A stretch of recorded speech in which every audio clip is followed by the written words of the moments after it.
Hello, Australia. And welcome to Life Support. The only lifestyle program worth programming your video for. So we can program you on how to live your life. Remember, we're your real life stylists. That's right, Sigourney. I'm Dr. Rudy, and I'm a proper doctor, unlike those self-important PhD doctors who only know what they've learnt in books. I'm Sigourney, and as a modern woman, I want to help all Australian women, showing you how to adjust your aspirations for a more achievable and satisfying lifestyle. And I'm Life Support's handyman, Todd. What more do you need to know? And I'm Penny, and I know you know what that means. So tonight, I'm going to show you a top way to stop freeloaders from crashing on your couch. I'll show you how your cuddly teddy bear can be a crafty drinking buddy.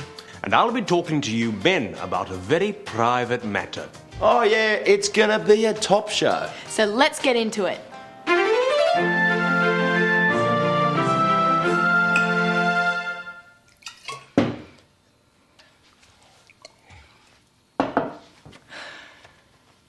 Many men have the outdated notion that women shouldn't drink.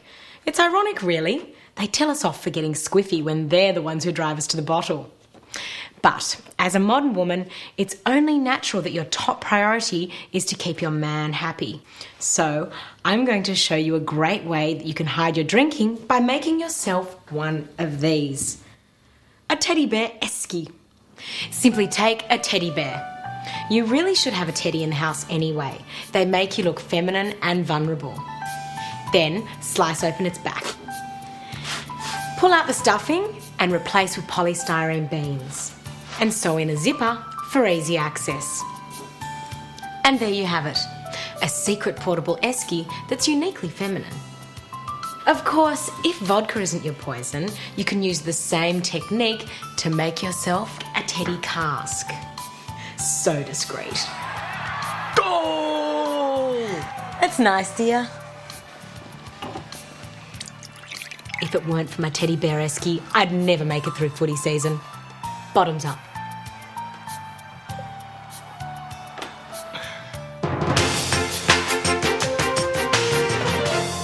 How's it?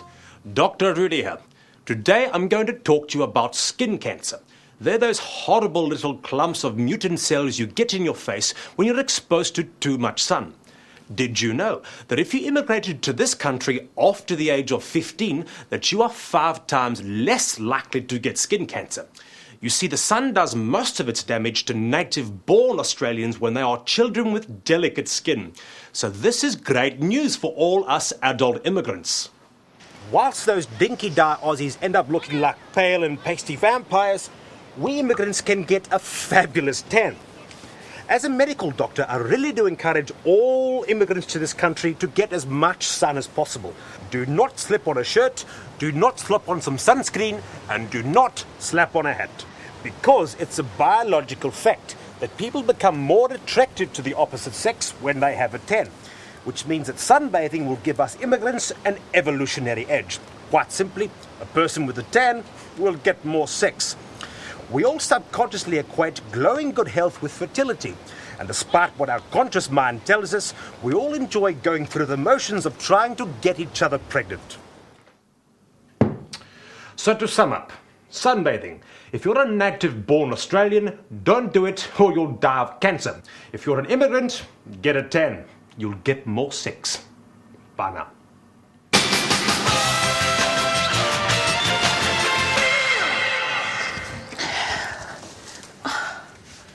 Don't you hate it when you come home starving only to find that your flatmate has eaten everything in the house? Even the Mars bar you had stashed away for an emergency like this. Don't worry, because I've found the perfect solution. An anorexic makes the ideal flatmate. All she needs is some water and some rice crackers, leaving the rest of your food safely in the fridge. A word of warning though, not all eating disorders are so convenient. Just remember that a bulimic can go through an entire fridge in the time it takes you to clean the loo again. So next time you're on the lookout for a flatmate, think thin. He didn't clean himself or wash his clothes, and he just smelled really bad and was really unhygienic. I came back, all my furniture is gone, and he went to Afghanistan. He washed his dog in the bathtub and he didn't clean the bathtub afterwards. And I come back and the mates had had a bit of a fire in the kitchen, you know, and taken off on me. Sneaking into his room, reading his letters. He was cutting himself all the time, and he was cutting his wrist. I had all this furniture that was in the flat with our bond, and my flatmate threw it all over the balcony. So we lost the bond. I don't know, she was a skits. What an interesting segment. Oh, it's serious stuff. Getting a flatmate's like getting married. After all, you live with them. Sometimes you have sex with them, and at the end of the day, they're likely to rack off with half your stuff. Ain't that the truth? So tell us about your flatmates, Todd. The best and the worst. Ah, well, the best, that's easy. It's me. Yeah, I like to live alone. That way, if you want to wash your work boots in the sink, nobody yells at you. And what about the worst? Oh, God. I used to live with this woman. She was always coming into my room, messing with me phone messages, asking me all these personal questions. That sounds awful. How long you live with her for? 25 years. Are you talking about your mum, aren't you, Todd? Yes, I am. Mum, if you're watching, I'll be round to pick up me washing tomorrow. Let's get on to the next segment. And Mum, look, I know you mean well, but please don't sew the sleeves back on me shirts. Take a look at this. It's the next segment. Shopping for clothes by yourself is a little bit difficult because you really don't get decent feedback about how you really look. Shop assistants just want your money, so they'll always tell you look fabulous. So here's a way to make sure you get an honest opinion. As soon as you go into a shop, just pretend that you're deaf.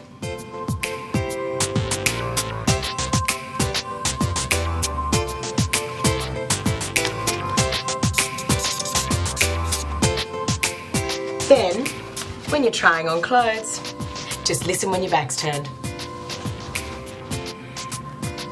God, her bum looks huge in that thing, doesn't it?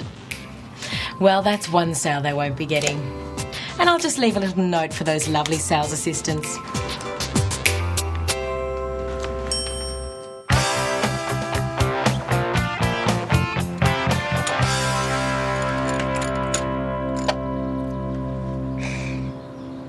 I love a good fix on a Saturday morning. Even if the thing ain't broke, I'm still partial to backing her out and fixing her.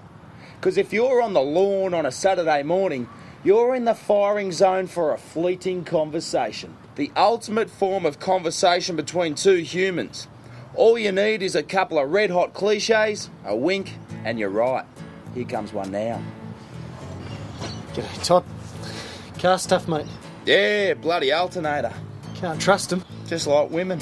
Can't live with them. Can't feed them to the sharks. It's life, eh? Yeah. And there you have it. A beautifully concise, deep, intellectual, witty, honest, man-to-man, fleeting conversation. Hey, Todd. Car stuff, mate. I don't know, see, it's fine. It's all right. I think I'll just get the thing out. The thing.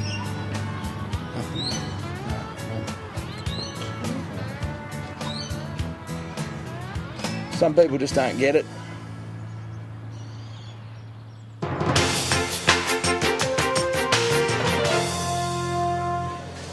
How's it? Dr. Rudy here. Men, why is it so often that we leave the urinal with feelings of inadequacy and frustration, when it really should be a meaningful experience of masculine bonding? Often this is caused by failing to follow some simple urinal techniques. So tonight, I'll show you how to make your next pit stop an ego-boosting pleasure pee. Let's start with the stance. I recommend this one. It's known as the Anzac Swagger. It tells fellow urinators that you are comfortable and happy in your purging environment. Just allow the hips to swing gently back and forth through the process of expulsion and groan a little upon completion. The lean-to is a position which allows you to spit repeatedly into the trough and maybe even vomit a little if you need to. The more fluid which leaves your body, the higher your status amongst your fellow men. Remember, never allow your hands to touch your penis at any stage, for this will reveal you as a homosexual who is soliciting for sexual favors, and that's not what urinals are about at all. Facial expressions and conversation topics are also important to get the most out of your urinal experience. Although it is important to keep your eyes to the front, it can sometimes be polite to turn your head and raise an impressed eyebrow at the intensity of another man's urine flow. Always accompany these appreciative glances with comments such as, "By golly, you've had a few," or "Making room for more lager, mate." These comments can break the ice and often lead to enduring friendships and can help prevent what is commonly known as stage fright. So men, if you apply these simple techniques, you too can step outside that cubicle of shame and proudly claim your rightful place at the urinal. Bye now.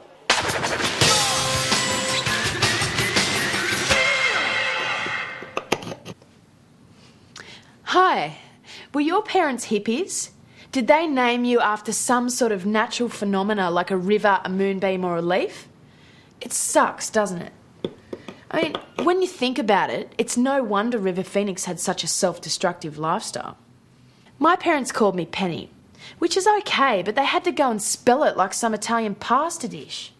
Anyway, if you have a ridiculous name, I'm going to show you how you can get retribution for all those years of teasing you had to suffer at school. Sometimes you have to be kind to be cruel. So next time it's your parents' wedding anniversary, send them on a trip to Germany. And don't worry about the expenses. Use their credit card. After you've seen them off at the airport, send an email to the German police and grass them up.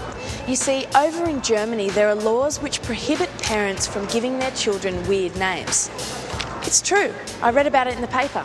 So in good old Deutschland, your parents are outlaws. Over there, the cops frown upon anyone spelling penny with 2 E's. And as anyone who was forced to study World War II at school knows, those Germans can be really strict. Now just sit back and let justice take its course. An Australian couple has been arrested in Germany for breaking local naming laws. Thanks to my understanding of foreign culture, I've been able to get sweet revenge on about 2 decades of parental abuse. Couple holidaying in the town of Bonn. Well, Dr. Rudy, the letters just keep pouring in. Even though I'm sure I made a point last week of asking all of you at home to stop writing in for a while, just so we can catch up on our current overload of your problems. Well, Sigourney, I guess some people just can't help themselves. And when you need a problem solved, you should go to the experts. I guess you're right. Some problems need instant attention. Like this one, from Tessa of Guildford. I have never seen anything so distasteful as some of the segments featured on your show.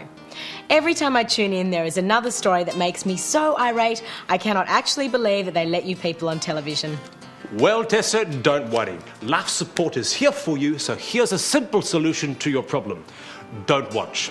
That's all you have to do. Don't watch. Pick up your remote, aim it at your television set, and turn it off. That's all you have to do. If you don't like our show, don't watch. Another problem solved. And it felt really good. So let's solve another one.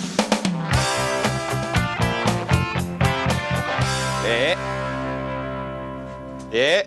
Now that's easy to fix. Just take the engine out of the car, take out the clutch and adjust the tension by hand. You got that? Okay, bye mum. Mobile phones. Unfortunately, in this modern age, they are a necessary evil. I know in my work as a tradesman, I use my mobile every day, but it worries me that every time I hold it to my head, radiation is blasting down my ear and into my brain. Now, I don't want to get chemotherapy before I've brought some little Tods into this world, so I obviously need some sort of protection. Now, if you've ever had an X-ray, you'll know professionals use a lead apron to protect them from radiation. But obviously you can't wrap a lead apron around your head, not without copping a little bit of stick from the blokes at the building site. So, if you want to protect yourself from your phone, your best bet is to make a lead casing for it. And you can easily make a lead casing from all the lead you've already got hanging around your house in the form of lead pencils. Yeah, hang on. The great thing about having a phone covered in lead pencils, apart from being cancer-free, is that you've always got a pencil on hand if you need to take a message. Yep, Mum? Oh, lovely. When is it? Yep, hang on. I'll bring some Devon.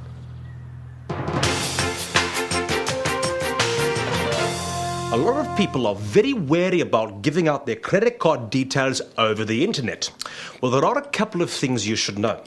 One is that a series of international court decisions has put the responsibility on the credit card provider. So if you find an internet charge on your statement and it can't be connected to you, the credit card company has to refund your money. No questions asked. What this means is that you can shop with confidence, and far beyond, in fact. So what you need to do is get yourself a credit card buddy, someone like Penny here, who you can trust. Then you simply give each other your credit card details and go on a shopping spree on each other's cards. And a month later, when you get your statement, you simply ring up the credit card company and tell them that someone has been fraudulently using your card. After all, what would I want with makeup, boots and Slipknot CDs? There's no way that I would order back issues of The Phantom or a complete set of Bodybuilders free weights. Yes, the postage on those from America was horrendous, but it doesn't matter because we both got all our money back. And the only thing we had to pay was $20 for the post office box. And we put that in Todd's name. Yes, an excellent idea. So get yourself a credit card buddy today. Then sit back, relax, and go shopping. Oh, Slipknot bootleg! I have to get it. Go ahead, Penny. It's my treat.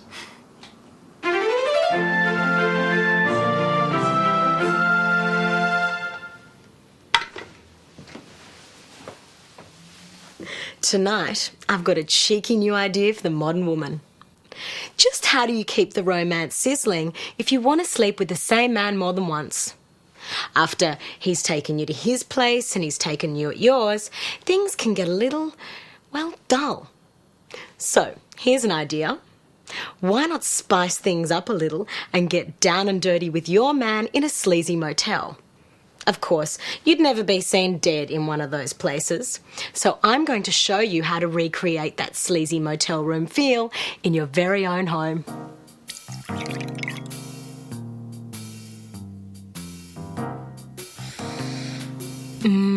A potent potpourri that's sure to get you both in the mood for some motel mischief. Move in a bar fridge, stocked with peanuts, miniature spirits and novelty condoms. Just remember to remove one of its feet so that you get that authentic motel rattle. Mood lighting is so important.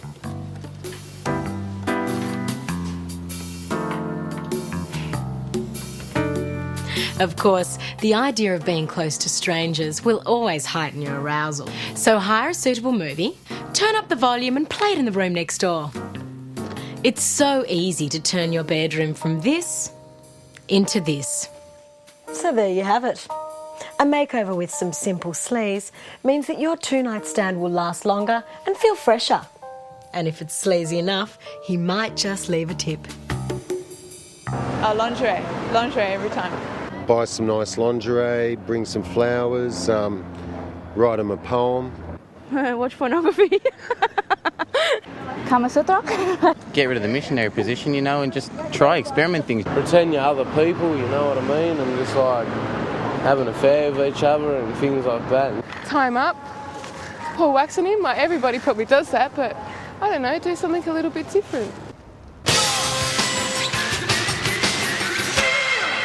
Of course you're welcome. Stay as long as you like. I've got plenty of room. No, you can have my bed. I'll crash on the floor. Okay. Okay, bye. Don't you hate it when the Londoner whose floor you slept on for 4 months invites herself to stay? Quid pro quo my arse. I mean, when you're a backpacker, you get used to having no privacy, no space, and nowhere comfortable to sleep. But when you're back at home, the last thing that you want is some freeloader interrupting the tranquility of your environment. Now, there's no need to put up with an unwanted house guest. Of course, you don't want to appear rude. So rather than saying no to your friend, just make it impossible for them to enter the country. Now, it's not an easy thing stopping someone's visa application, especially if they're English. The Department of Immigration will let any old pom just stroll on into the country, unless they're a Holocaust denier. A Holocaust denier is someone who publicly argues that there never was a Holocaust, and even if there was, it wasn't really that bad. All you have to do is look up David Irving on the internet. Hack into those web pages and substitute your friend's name for David's. There's no need to call the Department of Immigration yourself. Just tip off the local Jewish community and let them do the hard work for you. Hello, how come this woman, Jane Smith, is coming to Australia? Who is Jane Smith? I'll tell you who Jane Smith is. She's a Holocaust denier. She is. She's saying all the same things as David Irving. Take a look for yourself. It's all over the internet. I have to go. I've come over all verklempt. That's me off the hook from having to play hostess. It'll take her months to cut through the red tape, clear up all those misunderstandings and make amends with the Jewish community. Which gives me plenty of time to change my address and get an unlisted phone number.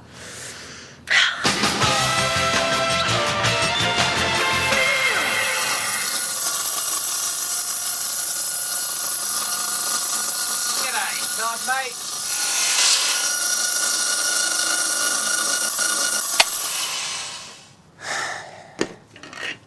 Using power tools can be pretty dangerous. If you do happen to cut off your finger, or in this case, your thumb, then take a tip from Todd. Before you black out from blood loss, make sure you tape the digit somewhere handy, like your forehead. That way, when the ambulance officers arrive, they won't have to waste time looking for it.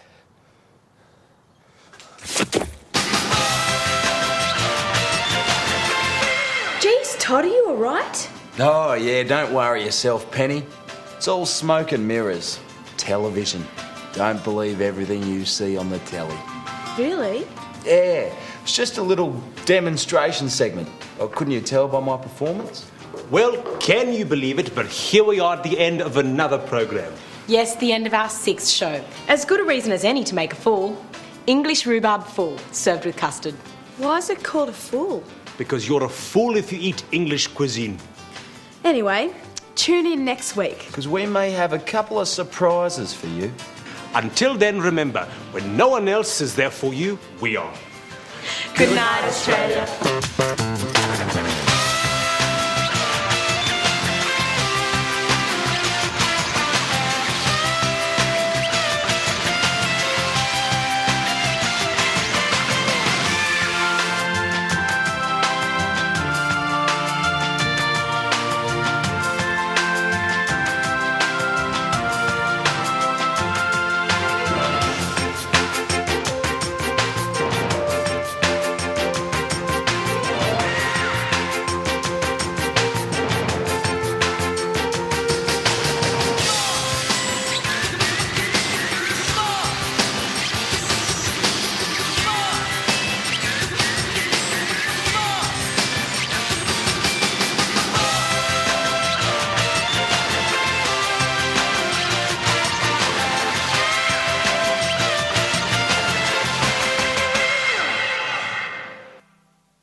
and welcome to Life Support, the only magazine program that makes you the centrefold by laying all your problems bare for all the world to see. And has all the solutions to all the problems you never knew you had.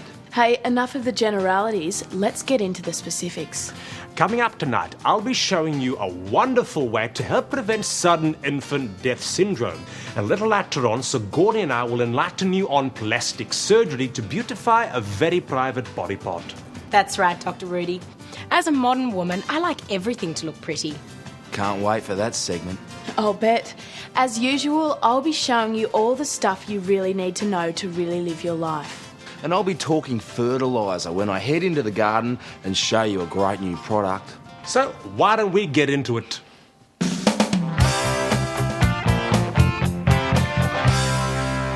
For years, the front line in the battle of the sexes has been that of the seat up, seat down question in the smallest room. Well, I'm going to show you how you and your lady friend will never have to worry about the toilet seat again. We've all seen one of these. The lids on these clever little bins open when you press your foot on the pedal. So why not apply the same technology to the toilet seat? Now, if you want the seat up, just put your foot on the pedal and the seat will rise automatically. Take your foot off the pedal and the seat will come down again. It's as simple as that. And there'll be no more silly arguments about the position of the toilet seat, and you'll have a bit more time to argue about the more important things. So take a tip from Todd and give your toilet the top treatment today.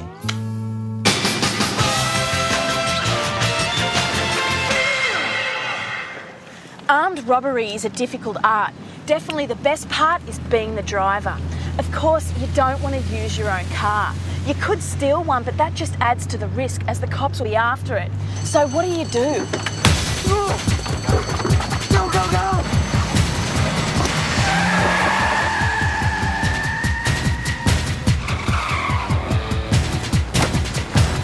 Go, go, go! Just take a car for a test drive. No. I'll have a think about it!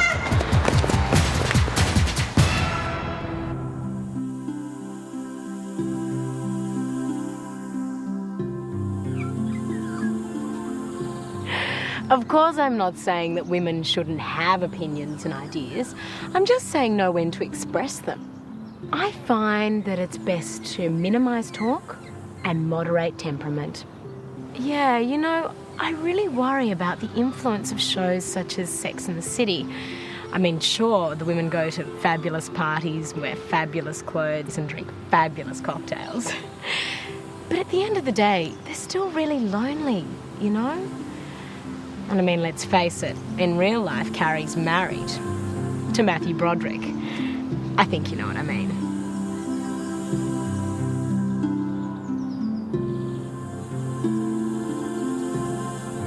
You know, there's a saying I love. It's in Latin. Cogito ergo sum solo. I think, therefore I'm single.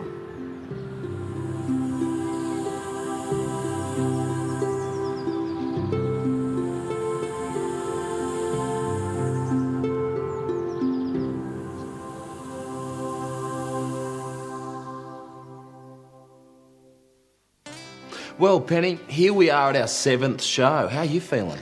Todd, I'm having a great time. But I've got to say, we are getting a lot of letters from middle-aged, middle-class people, and I want to help real people. So, if you're disenfranchised, disadvantaged, lost, homeless, or just young, don't get your parents' permission and write to me, because that's who I want to help, Todd. Oh, I hear you, Penny. Here at Life Support, we're sorting out the whole demographic. We're answering the questions, and you know the ones I mean, that other lifestyle shows can't. So write to us here at Life Support. Locked bag 028 Crow's Nest 1585.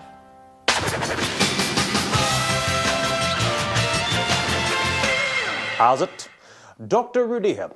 Thanks to some breakthrough research by Australian scientists, we now have a very simple technique that dramatically reduces the incidence of sudden infant death syndrome. You just put your baby to sleep on his or her back, never on the tummy.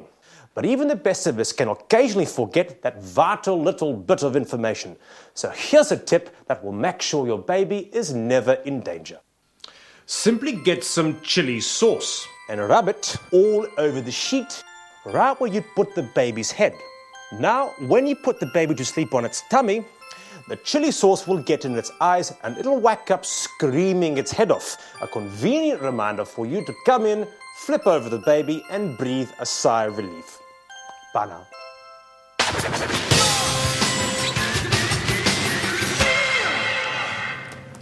Each year, the United Nations declares which people in the world should be given a special Cheerio. This year, it's the International Year of the Volunteer. Recently, it was suggested that every Australian should volunteer at least 1 hour a week to a cause of their choice. What this means is that you can volunteer yourself or others, safe in the knowledge that it's with federal and international endorsement. So, here's the scoop. Volunteer yourself for the fun stuff and others for the things you hate doing. For starters, volunteer yourself to look after kids during the school holidays. Mums and dads will be so relieved to offload their kids during work hours that they'll pay for everything.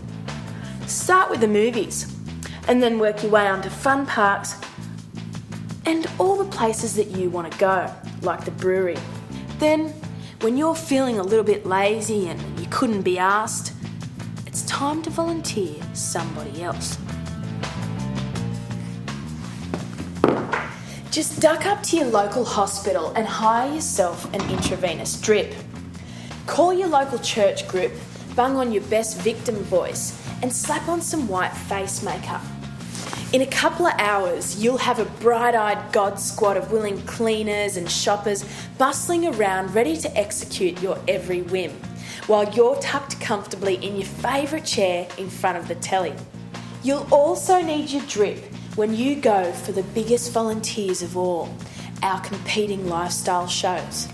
In our heartless grab for ratings and the advertising dollar, most lifestyle programs will go to extraordinarily syrupy ends to bump up their ratings. So, if you want a new pool in your made-over backyard, just write a fantastic letter about how you have cancer and it's your dying wish to have a themed swimming pool. I guarantee you'll have the ever-cheery gang from one of those other do-gooder backyard makeover shows around to dig, cut, shape and trim your this into this backyard. The dying wish of a very special young girl. Join us next week when we visit. If you can put up with their inane drivel for an entire afternoon, you can look forward to hours of enjoyment just floating around in your new pool. See ya. When you first start wooing a new lady friend, trust me, nothing will impress her more than a picnic. Women love the great outdoors and overpriced sliced meats. I'll have some pastrami, thanks.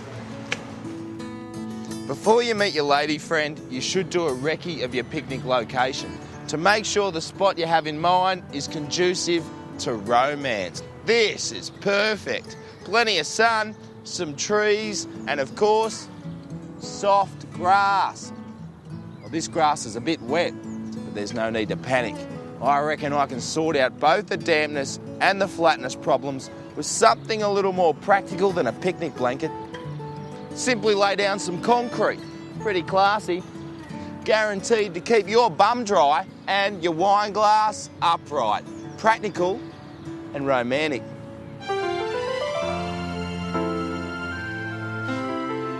Well, the last thing you have to worry about is what happens if it rains. You don't want your date to turn sour, so why not provide a little bit of shelter? Our very own luxury, weatherproof, damp-proof, flat as a pancake picnic spot. She's beautiful, isn't she? With all the advantages of a little bit of privacy. So you come here much? Nothing like being in the great outdoors. You look lovely.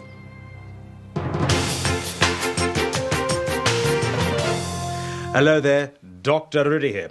And tonight, Sigourney has joined me to discuss a very serious topic for you women. Yes, something the modern woman shouldn't miss. Did you know, Sigourney, that an increasing number of women today are electing to have plastic surgery procedures? Well, one procedure in particular, labia reduction surgery. That's right, Dr. Rudy. You see, many women feel that their rosebud looks more like a hibiscus, so they've decided to have it pruned.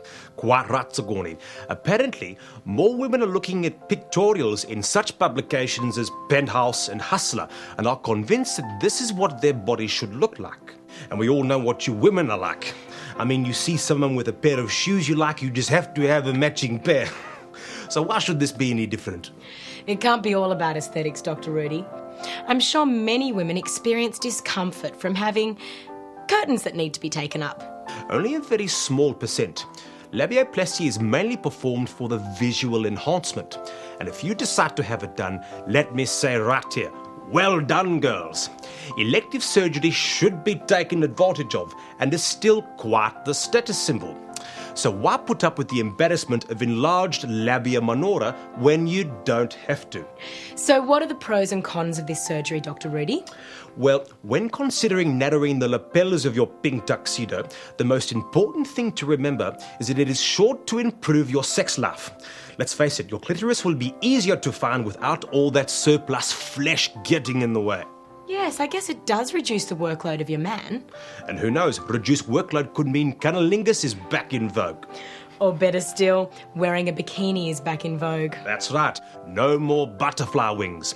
And you can enjoy the illusion that you now look normal, like a centerfold. So tell me, what are the cons? Well, there is some soreness for a couple of weeks, but after that, no loss of feeling whatsoever. Sounds so simple. But as a physician, it would be negligent of me not to point out that any surgery involving anaesthetic has a degree of risk. And a risk worth taking. So girls, why not get some labioplasty today? Because why be the way God made you when you could be the way Larry Flint made you? Bye now. Never heard of it. No, never heard of it at all. Ew, that's disgusting. They want to look appealing, so maybe that's why. Doesn't sound right. Sound terrible. I would say that their boyfriend or their husband or something like that was putting some sort of intense pressure on them to do something like that. If he doesn't like you for what you are, then he's not worth having. Especially if he's looking at porno mags. I think if you've got the money, do it. Balanced and informative segment, don't you think, Penny? Are women really doing that? Oh, yes. It's one of the most requested forms of plastic surgery. What's the matter with people? I've never heard of anything so stupid. Don't they realise that all of those images have been computer enhanced and airbrushed? I know. That's why I think the modern woman should never have any surgery like that. I'm glad some common sense prevailed. No need to have surgery when you can just airbrush yourself. Are you kidding me, right? Not for women who need it. Ladies, some simple flesh-coloured touch-up paint and a few evenly applied strokes means you and your man can enjoy the look of a petite protrusion. Are you seriously suggesting that women should airbrush their labia in order to give the illusion that they're smaller? Well, surgery just seems so permanent, and fashion is so fickle. It just makes sense to me. So there you go, ladies. A simple spray means that you can look and feel sensual without that 6-week post-op wait. I think we should move on now. Oh, yes. What's in the next segment, Penny? I'm not sure. Let's take a look.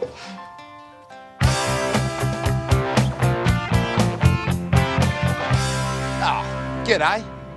Today I've got a great new gardening product for you. We all know the importance of recycling for the environment. Well, what better place to practice than your own garden? Just think of compost, grass clippings and manure. Well, now a company, Landmine Industries, has brought out a new range of products for your garden that are 100% recycled, 100% natural and 100% good for your garden. So, if you're doing a bit of repotting and you want to get a good fertiliser, well, for my money, nothing beats a good blood and bone, and this is it. Pole Potting Mix. Now, Pole Potting Mix is a Cambodian byproduct and it's a full-bodied bag of rich nutrients that'll bring your garden back to life. It's good for pots, lawns and flower beds. So for my money, these remain unbeatable value. But unfortunately, it has been hard to find since the early 80s, and now it's almost impossible to get. But Landmine Industries are proud to announce Milosevic Mulch. Now, Milosevic Mulch is a Balkan bone meal and has a slightly coarser texture than the Pol Potty mix, but is much more refined than the cheaper brands like that African stuff. And don't be stingy with it, because there's plenty more where that came from. Now, earlier on in the week, I went out to the factory to have a look at how this little bag of wonder comes about.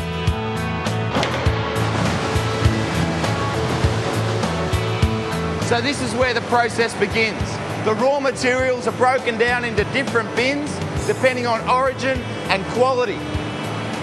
I probably shouldn't be telling you this, but I just overheard them talking about the probability of a Macedonian product being available before the end of the year.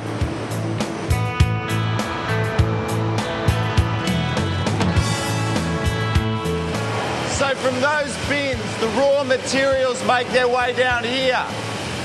As you can see, this is where they're churned and broken down before being roasted in the furnace. I tell you what though, I'm a little nervous sitting up here, but I'd hate to see what would happen to a bloke if he fell in there. This is the reject bin. This is where all the bits that were too tough to break down go. Has anyone lost a ring?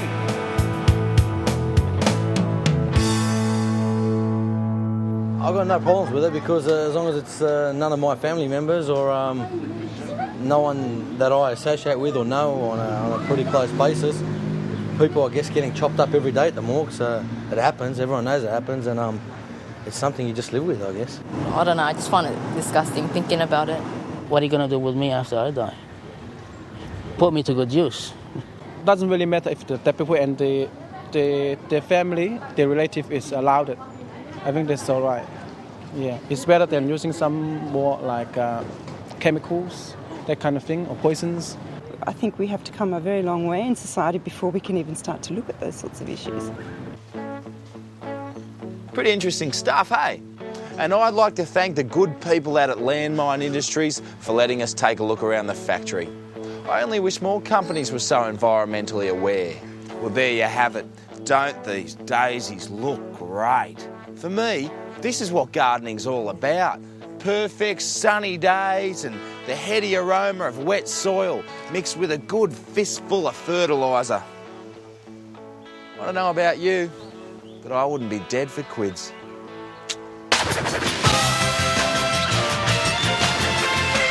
What a wonderful product. Wonder if it'll work on my sunflowers and pansies. Oh, believe me, it works. You should have seen the beautiful gardens we had back at home. But right now, it's that time again. That's right, Dr. Rudy. It's time to delve deep into the life support mailbag and improve someone's life. What have you got for us tonight, Sigourney? It's a letter from Zika of Plympton in South Australia. And it's addressed to you personally, Dr. Rudy. How's it, Zika? Dear Dr. Rudy, she writes, I have just been given an adorable puppy for my birthday and have only just realised that it is going to grow into a huge dog. I am moving into a flat next month and want to know if there's anything I can do to keep a big dog in a small flat. Please help. Well, an unusual request, Zika, but I have a solution. Why don't you borrow a simple idea from our ancient Chinese friends, but instead of just binding the feet, why don't you bind the whole pet for a petitely proportioned pup?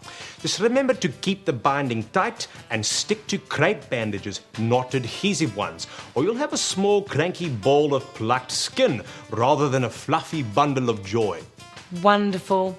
There you go, Zika. I hope that solved your problem. I don't know why feet binding is an ancient Chinese practice. The modern Chinese woman would look adorable with petite feet too. But right now, it's on with the show.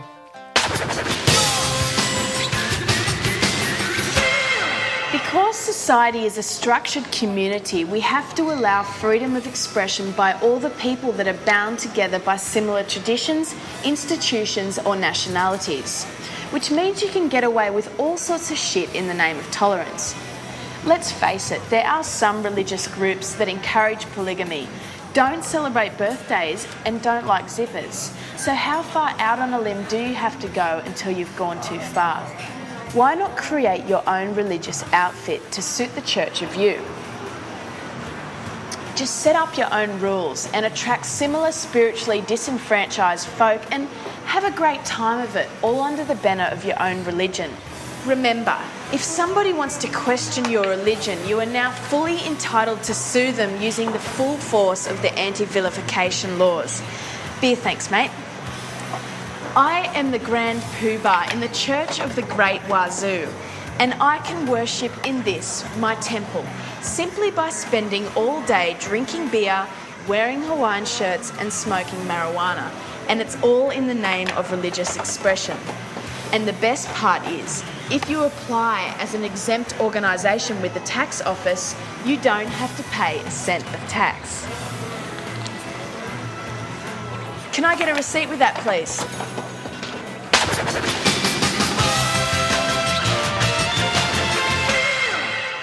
Christmas is just around the corner, and I know many of you will be sending gifts home to your families overseas. Now, we all know that postage costs to some of these countries are really horrendous, so here's a way to ease the financial burden. When you're packing your presents, just make sure you include some of these. Some cheap helium balloons. They'll make your package lighter and cheaper.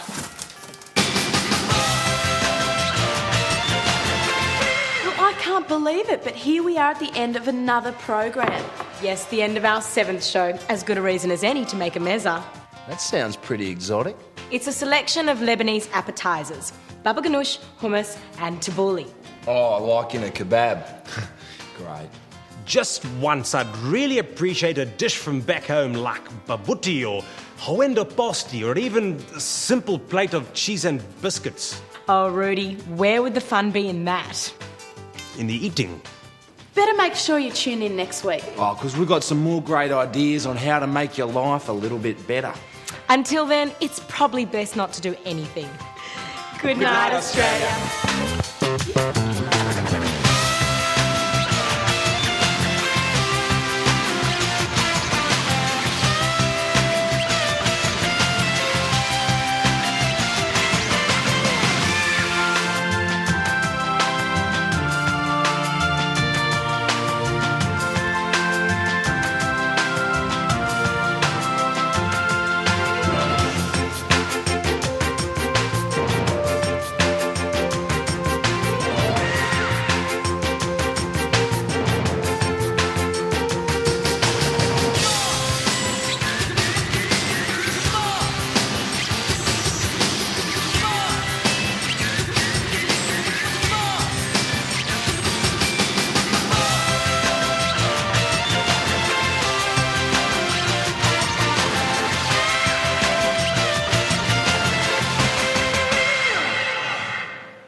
Hello, Australia. And welcome to another episode of Life Support. The only lifestyle program that has all the do-it-yourself jobs that you actually want to do.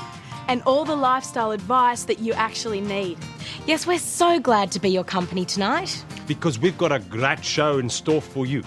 That's right. I'm Penny, and tonight I'll be showing you how you can rock hard in the mosh pit and live to see the next day. I'm Todd, Life Support's handyman, and I'll be showing you a top little DIY project that'll put some groove back into your nightclub moves. I'm Sigourney, and tonight I'll be showing you the modern woman's way to meet a man today. And I'm Dr. Rudy, and I'll be showing you how to keep track of the people that matter. That's right, we've got so much to teach you tonight, we'd better start now. Because if we don't, I just don't think we'll fit it all in. So, without much further ado, Let's let fly with a show.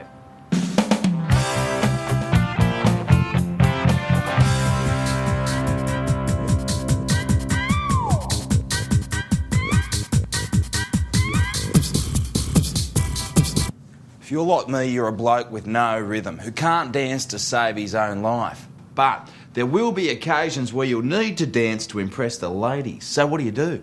Here's the drum. These days, solar power has become incredibly cheap. You can pick up a couple of these things for a few bucks at your local Dick Smith store.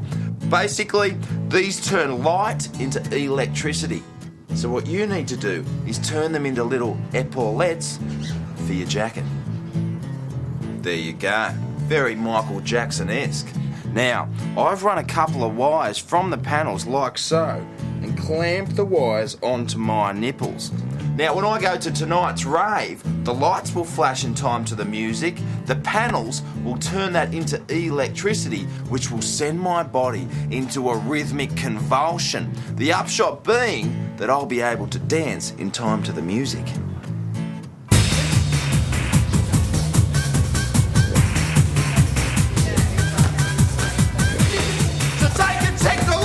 Tip from Todd and some solar panel power will put some groove in your moves.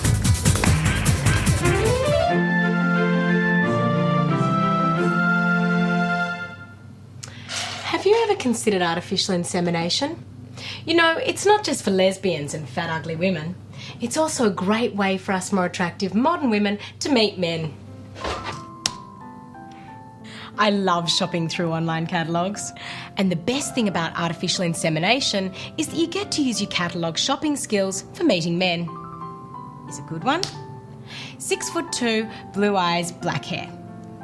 He has a PhD in international economics and he's currently working as a stockbroker. Sounds like my kind of man. And best of all, because he's in the catalogue, I know he's been thoroughly checked out by doctors. He has no diseases and is able to breed. I've been out with men for months and not known this much about them.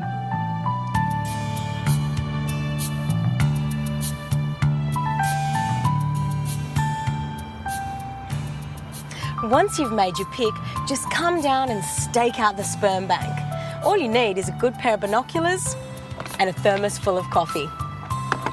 Fortunately, years of training has taught me to gauge a man's height, weight, hair colour and ethnic background from a distance of 50 metres. So now I just sit here and wait for my man to make a deposit. Then I pounce. Actually, I think I might pounce before he makes a deposit.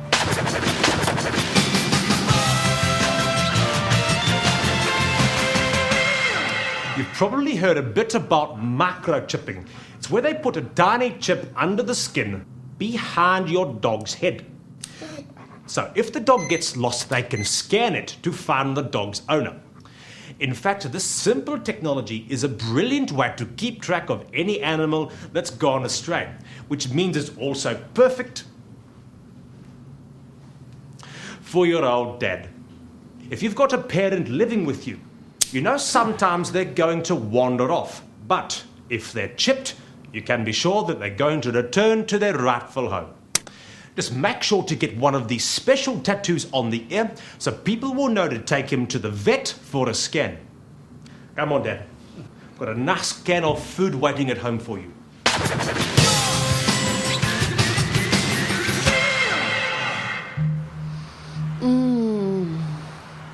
There's nothing quite like a soothing massage to ease the stresses and the strains of the day. A little softer, thanks, Jorgen. And girls, if you're on the lookout for a masseur, there are hundreds in the phone book, but make sure you always choose a man. Because if you choose a man, you can always get a free massage. During my session, your masseur touched me in a very inappropriate way. I've never felt so humiliated.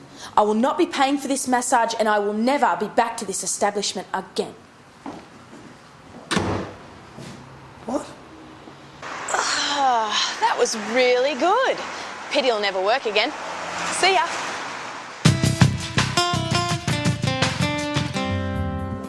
Finding a night partner can be difficult, especially in a crowded bar. Sometimes a woman on her own can seem intimidating to the sort of man you're prepared to share your bed with. Hello, Sigourney.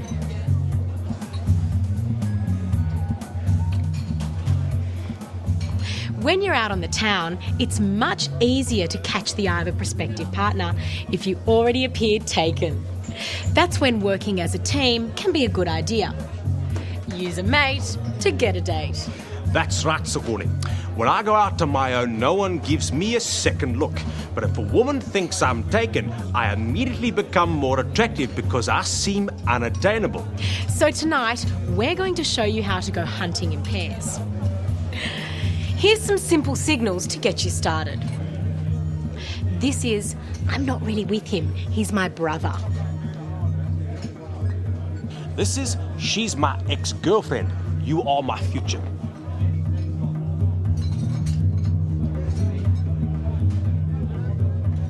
And if it's a tough room and there's still no success, then there's no better way to attract attention than by evoking sympathy after a fight.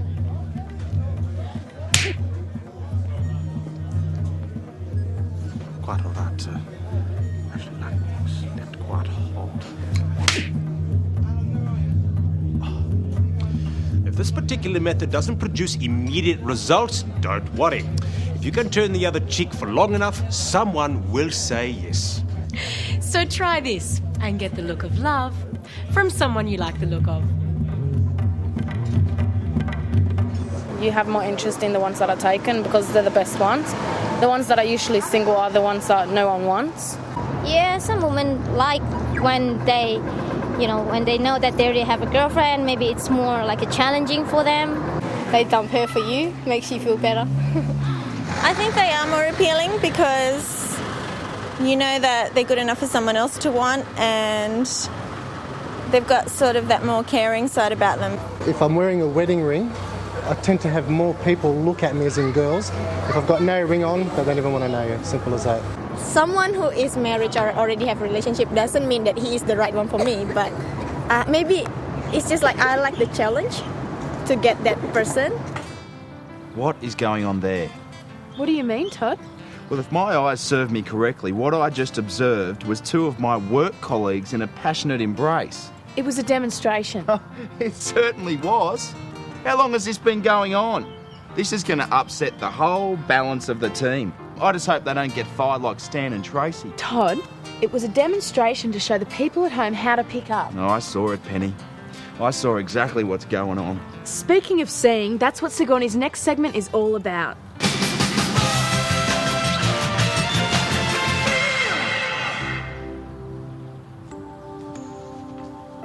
There's nothing more frustrating than losing a contact lens. They're nearly impossible to find, expensive to replace, and it can be dangerous if you have to drive home to get your spare glasses. But don't worry, there is a way to make sure that you never lose a lens again. Simply superglue a fashionable chain to your contact lenses. That way, if one falls out, you know it's not far. And yet you can still enjoy the natural look of not wearing glasses. Because remember, men don't make passes at girls who wear glasses.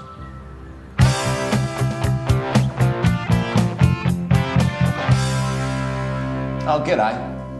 The sensitive new age guy of the 90s is now a lonely middle-aged man. Don't let this happen to you. Here are some top tips to ensure you blokes get a fairer share of the fairer sex in the noughties and beyond. If you're cohabitating or just visiting, it's the little things you do that score big points with the ladies. Simply by sitting down on the job, even the little ones, means you never have to run foul of the seat up, seat down conundrum, and you'll be a local hero by being one of the only blokes around that doesn't leave a puddle or a pool. Just don't tell anyone you whiz sitting down. Here's another tip to make the meeting of the sexes a little less of a battle. A lot of women get really dirty with guys drinking out of the carton and not using a glass. So here's a solution. When you get home from the shops, pour the contents of all the cartons straight into glasses and put them in the fridge. That way you still have the convenience of drinking straight out of the fridge, but you score points by using a glass. Don't you just love channel surfing? Doesn't it drive her wild? The thing to do when you feel like channel surfing is go and have a sit-down whiz and get yourself a glass of drink from the fridge. When you've scored enough points with these manoeuvres, she'll let you do what you want with the remote. Well, there's a couple of top man tips from Todd. From one Aussie bloke to all the others. Good luck.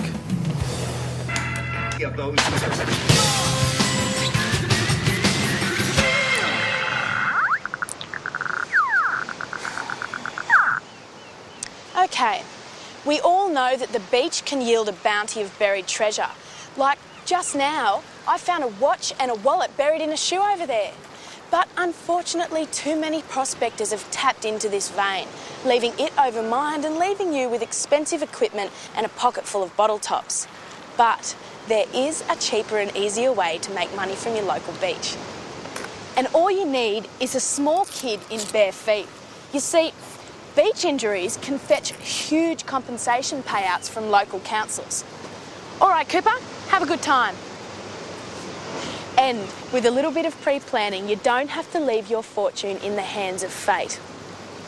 This is a sharps bin I've hung up earlier. This way you can save energy and keep your eye on the kids at the same time. Hey, Cooper, come over here and play near Auntie Penny. You can't be too careful these days. Ow! Bingo! We have a strike. Oh, there, Cooper, you'll be all right. Now, with a little prick, a dull counsel and a sharp lawyer, you can look forward to a handsome payment. See ya. Are you all right? What have you done? My foot hurts. Oh, no, where on your foot? That's no good. How'd you do that? Rent some stuff out from Bingley or something, and you got a house insurance, contents insurance. Just say you got a little TV and a piddly little stereo or whatever. Yeah, you can take it out, just stash it somewhere or whatever. Ring them up, get a police report, say your house got broken into, they took this and that. They give you a sheet to fill out on what got taken, and you fill it out, but then you just put in better stuff sort of thing. Yeah, and you just get it back on insurance. Yeah. They steal it overnight and they burn it so the other person can go and report it the next morning. Like a lot of teenagers do that. I know one person who had his mum's car and it was insured and they crashed it and they were underage, they had no licence, so they went and blew the car up. So then they got the money and told their parents it was stolen. His car got stolen. Well, apparently got stolen. I don't know what the go was there. And when he went to go for the insurance, they found the key inside the car, so they just dismissed it. You pay that much for insurance, don't you? You just want to, get a little bit back out of the big companies occasionally. So, I don't think it's frowned upon that much by the community.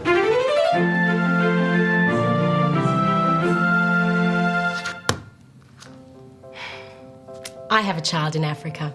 I expect you do too. I also sponsor a panda in the zoo, a bus for a group of disabled children, and many other favourite charities which I happily patronise. Those less fortunate than us crave a friendly, receptive and amorous link to our normal world. And simply by writing letters, you can communicate with the most extraordinary people from all walks of life, from all over the world. I just received this letter from my penal pen pal, Mad Dog. It took a little time before Mad Dog opened up to me, but now he writes all the time. And sometimes he even sends me craft gifts. I'm sure some of his colleagues are a little envious of his creative flair. And just so they don't take the mickey out of him too much for his macrame knitting, Mad Dog has asked that I hide these craft knives and steel knitting needles inside this book. Bless him. Mad Dog has many years of rehabilitation to go before he's ready to rejoin society.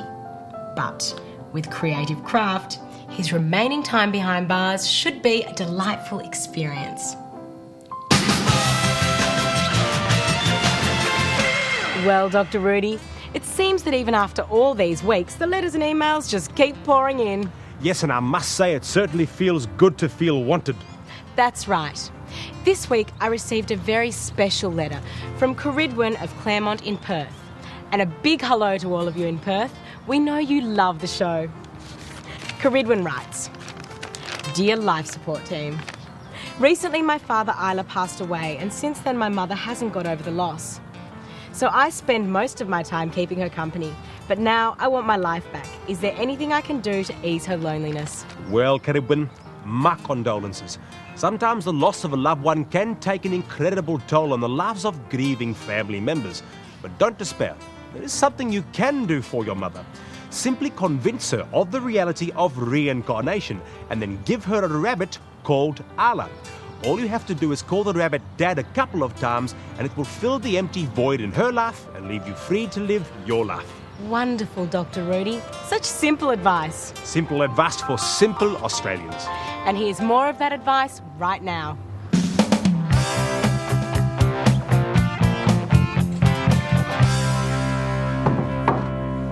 Oh, g'day.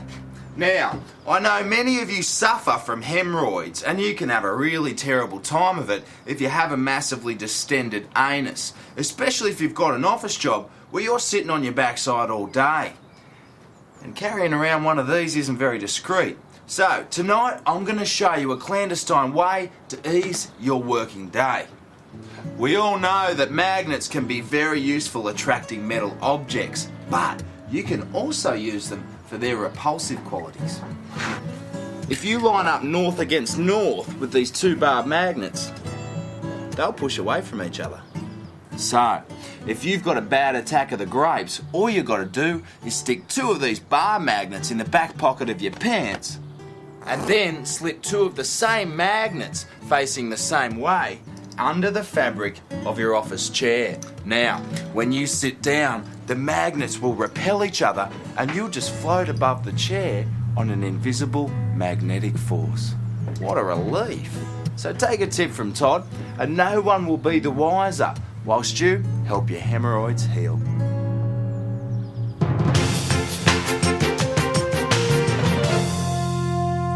Hello there, Dr. Rudy here. You probably don't know it, but investment portfolio diversification is a goal that all average Australians should aim for. Alongside your Telstra shares and your home mortgage, you might find that you could turn your hobby into an enjoyable earner. You know, a hobby is a great way to relieve stress in a hectic lifestyle, or fill in time in a lethargic one. A hobby can satisfy creative urges, introduce you to new friends with similar interests, and if you're a collector like me, it can be quite exciting. So what do I collect? Spoons. Yes, for me, nothing matches my feeling of exhilaration when I'm on the hunt for that certain spoon. I know for some people, celebrity paraphernalia is all the rage. A Jimi Hendrix guitar or the shirt off an athlete's back. But I tell you, it's spoon collecting for me. And here they are. Spoons collected from some of the world's most rich and famous. This one here is an early Brett Whiteley. Crude, but a good indication of where his inspiration was taking him. And this one over here is a Kurt Cobain. As it turned out, a limited edition and worth quite a bit of money. And this one here is now almost impossible to get. A rare one from Nick Cave. Every time I look at it, I remember how good his music used to be. So, if you want to get some relaxation into your lifestyle and some realty into your estate, it's a great investment habit to get into. Bye now.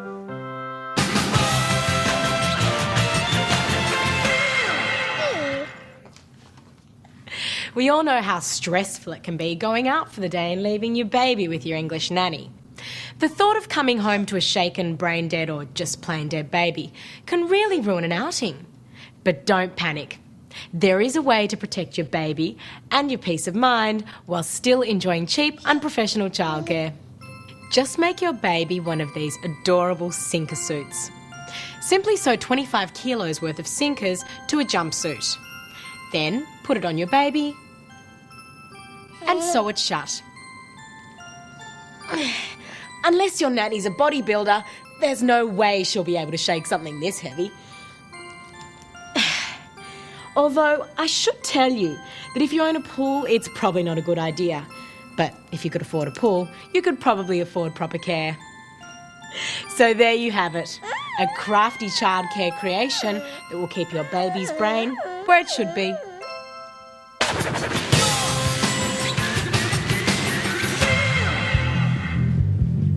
I've lost way too many friends to mosh pits, and I don't ever want to see it happen again, especially not to me. So, I've found a way that you can rock hard in the crowd and live to enjoy the ringing in your ears the next day. Just hire a sumo wrestling suit from one of your local sports stores, because when nobody else will take responsibility, you've got to do it yourself. See ya!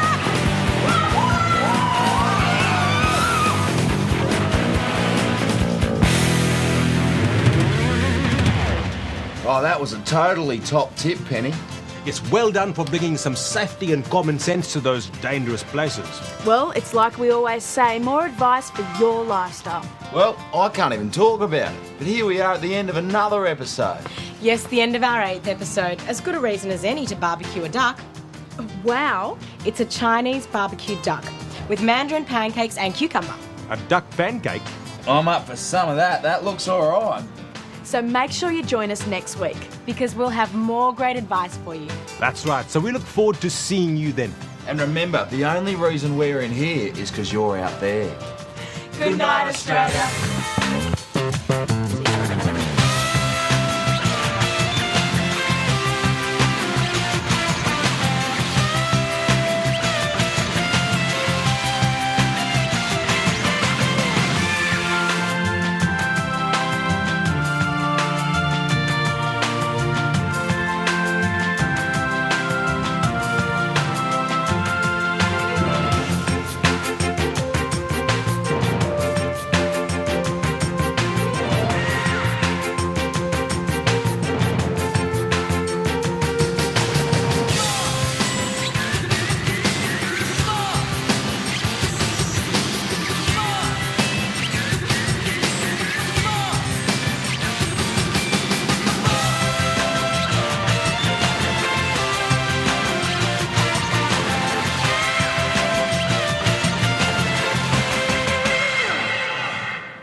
And welcome to Life Support. The only do-it-yourself program that has all the experts to show you all how to do it all. I'm Life Support's resident Dr. Rudy, and tonight I'll be showing you how to make ends meet this Christmas with a wonderful, memorable, festive season tip for your family. And I'm Penny, the kid you were never allowed to play with. And tonight I'm going to let you in on the most effective way to advertise today. My name's Todd, and if you can't tell, I'm a handy man. So a little later on, I've got a great DIY project for those of you who are lonely and alienated. It's a great do-it-yourself job. And I'm Life Support's modern woman, Sigourney. And shortly, I'll be showing you how an annoyingly attentive admirer can make the latest accessory. Can you afford to miss that? I wouldn't take the chance. So get those feet up while we get the show on the road.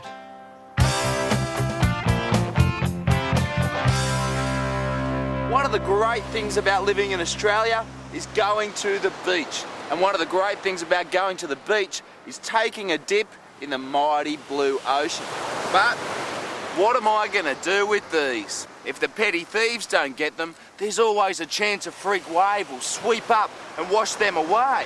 What I need is somewhere to lock my valuables whilst I'm in the water. Something secure and safe. And there's nothing safer than a safe. That way, when you come back from the surf, all your stuff will be exactly where you left it.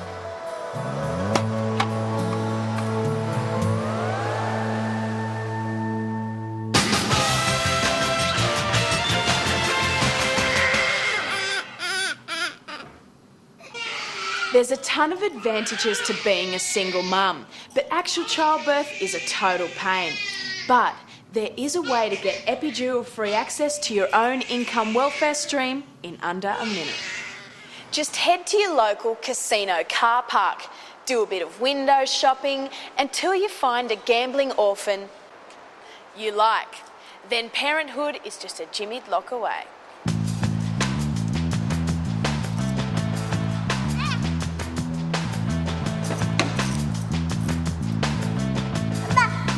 No sane person is going to call the police and explain that they left their kid in the car to be hijacked while they played blackjack. So, you and your new son will have no trouble starting a new government-funded life together. Let's face it, all of these kids need better homes and guardians. So, adopt a gambling orphan today, because if you're after the easy money, single mother benefits are still your best bet. See ya.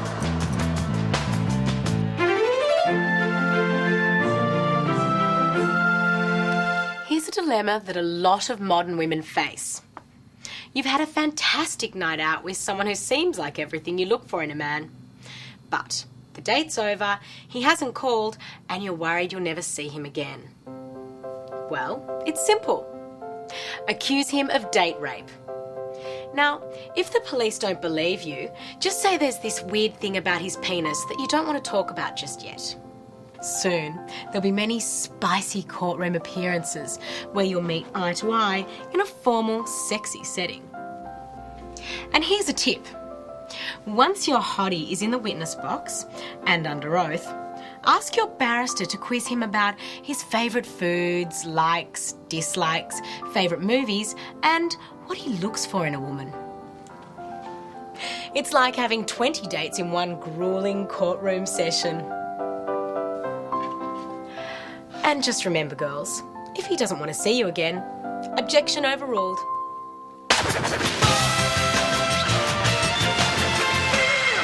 Well, Todd, I can't believe that next week will be the last week in Series 1. Yeah, well, it's like they say, when you're having fun, time flies.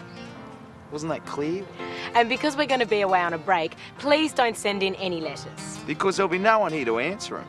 That's right. So tonight we're not going to give you the address. Or the suburb. Or the postcode. Just to make sure you can't write in. Well, now that that's out of the way, let's have a look at the next segment.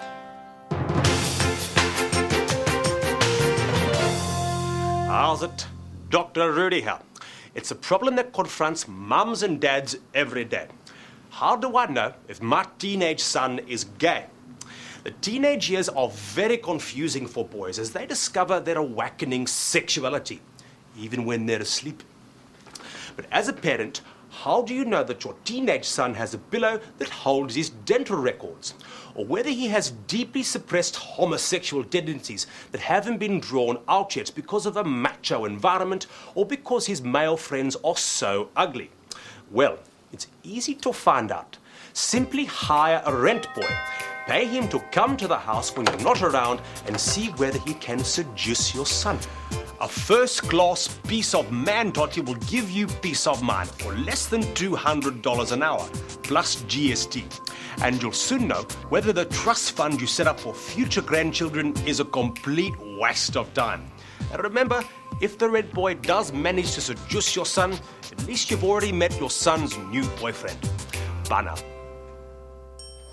Although I'll accept that my son or my daughter is gay, but inside of me I wouldn't feel comfortable.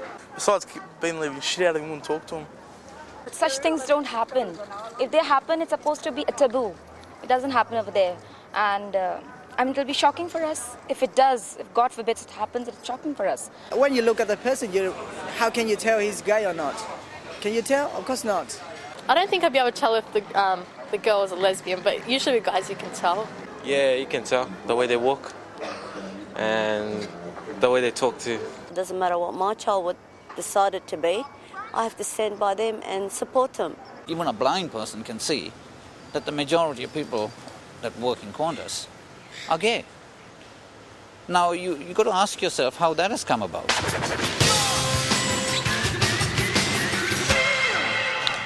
You know, if you want to sell a product or a service to make more money, then you really have to advertise.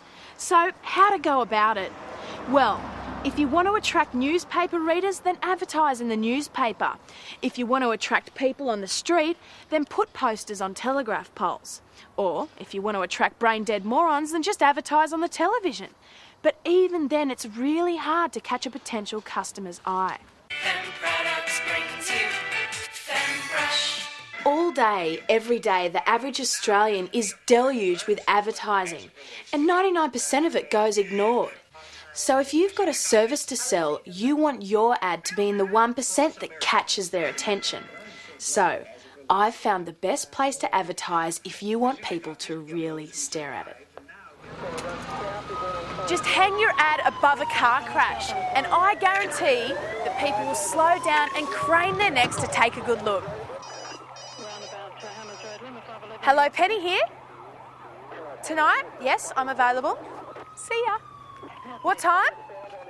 7. Okay. No, that's good for me. Yeah.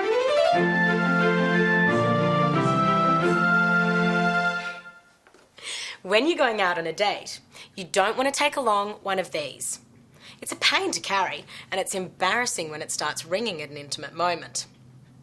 On the other hand, if you lead an active social life, then it is important that your friends can track you down 24 hours a day.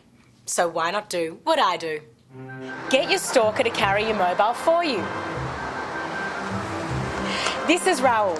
Raoul has been stalking me for a year now. It's 15 months. Really? Has it been that long? Now, what did the court order say? I can't come within 50 metres off you. Well? Oh, sorry. When my friends call, Raoul will be able to tell them where I am. And if they leave a message, he can pass it on in his weekly correspondence. Janice has broken up with Simon. Well, I guess I better call Simon then. Sigourney, ready to go? I certainly am.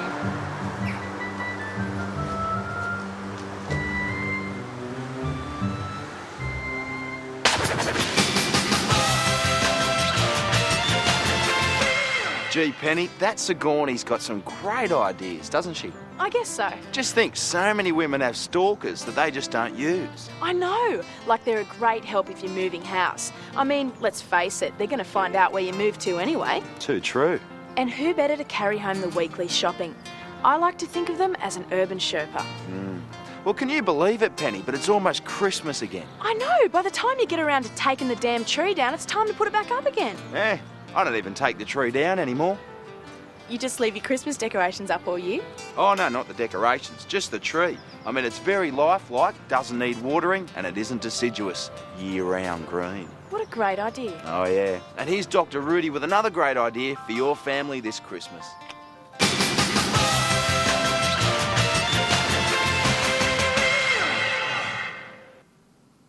How's it? Christmas is just around the corner, and mums and dads everywhere are wondering how to stretch the family budget just to make ends meet. Well, here's a trick from the old country that will save you time, money, and take the hassle out of Christmas.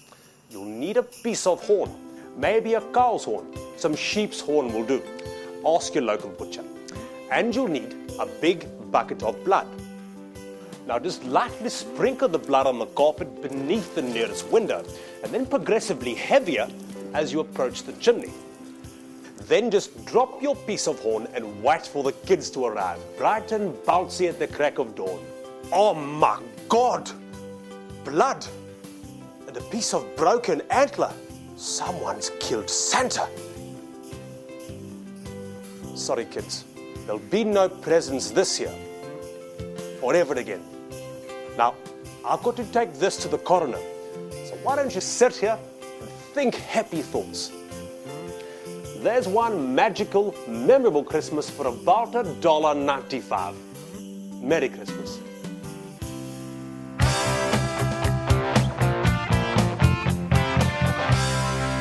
You may not know it, but for some people, Christmas is the most depressing time of year. If you have no family or friends, the festive season can really accentuate those feelings of isolation and alienation. Now, you don't want to join the festive season suicide statistics. So, tonight, I've got a great DIY idea that'll make sure you don't end up in a box on Boxing Day. We've all seen this no mess, no fuss way to enjoy having a fish tank in your own home. Well, why not use this simple principle to enjoy having a no mess, no fuss Christmas dinner of your very own? First of all, grab yourself a video recorder. Now, since you don't have any other family or social occasions to film for prosperity, you're probably better off hiring one.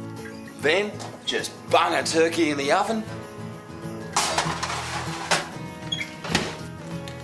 and set the table with all the Christmas trimmings and your video camera. Now you're ready for your family. Where do you get them from? You want them to be relaxed in front of the camera and to be able to carry a decent dinner time conversation. So, why not use the money you saved on not buying presents to hire a bunch of actors? What a nice looking family. And then just video them enjoying Christmas dinner. Now come December 25, just pop your Christmas Day dinner tape in the video and pop your telly on the table. Then just sit back and enjoy having the family's company at this special time of year. To the family, it's Christmas. Merry Christmas. Merry Christmas. Oh, about time.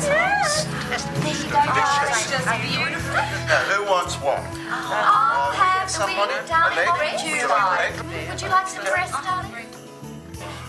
You'll miss me when I'm dead. What are you doing with your life? We never see you anymore. You don't bother writing or ringing. See what you put your mother through, you ingrate. Excuse me, I just have to go to the bathroom. Yeah, nice one, Todd. All the time. Self-spell. This is supposed to be... So take a tip from Todd. A little video, festive family will leave you alive to enjoy the true spirit of Christmas for a couple more years to come. See? I've done the best that I could for you. Just look what's... And you just don't even come home when it's my birthday.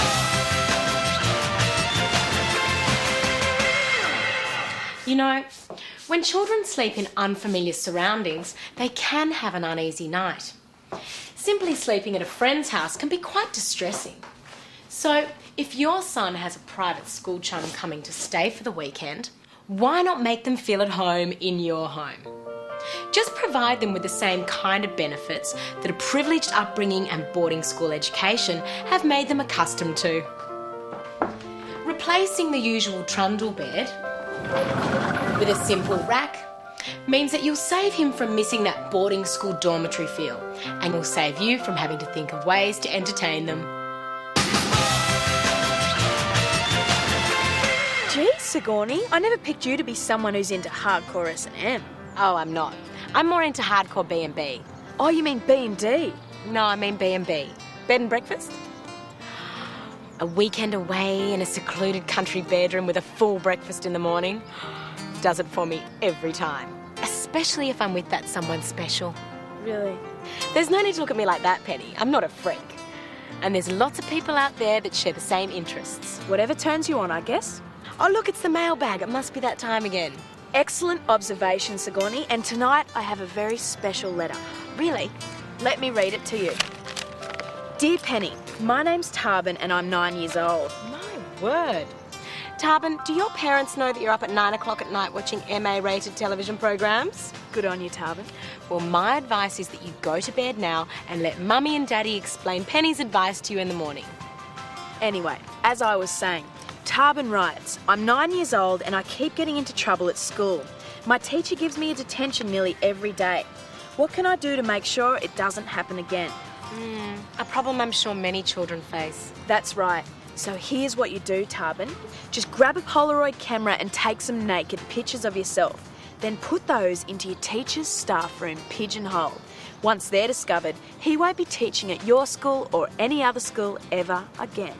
Is it really that simple, Penny? Surprisingly, yes, Sigourney. So there you go, kiddies. Give it a go and I guarantee all your afternoons will be free. With great advice like that, you're going to make a wonderful mother someday. Well, you're never too young to learn how to scam a man. Well, while I contemplate that, why don't you contemplate Dr. Rudy's next segment? How's it? Dr. Rudy here with a little advice for parents who are concerned about the proliferation of internet pornography. It is hard to put a stop to inquiring minds, but we also don't want those minds affected by a lot of the dirty images and nasty filth so readily available on the information superhighway. You could invest in software that screens out most of the pornographic websites, but it's easy for a lot of these to slip through the net. And besides, what about you, the discerning adult? Why should you sacrifice even more of your own pleasures for the sake of your child's development? Well, Dr. Rudy is here to tell you there is an effective way to screen your computer from restricted information. All you need to do is hire an internet bouncer. Could I have some identification, please?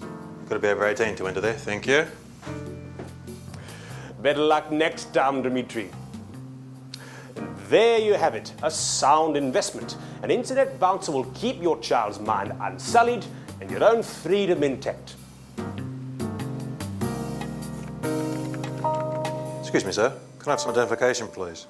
Certainly. Thank you, sir. Most relaxing. Bye now. I know people that do, and they only do that because basically nothing better to do, and they're very deprived and lonely, and de-sexed. Out of curiosity, I went to the site to see what's it like, but no, it doesn't interest me. Stick to the normal shit. Stay away from dogs, cats, cows, shit like that.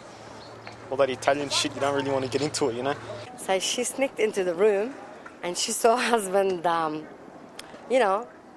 doing something with himself. And watching on the internet, talking to someone, and she could hear the other person's voice.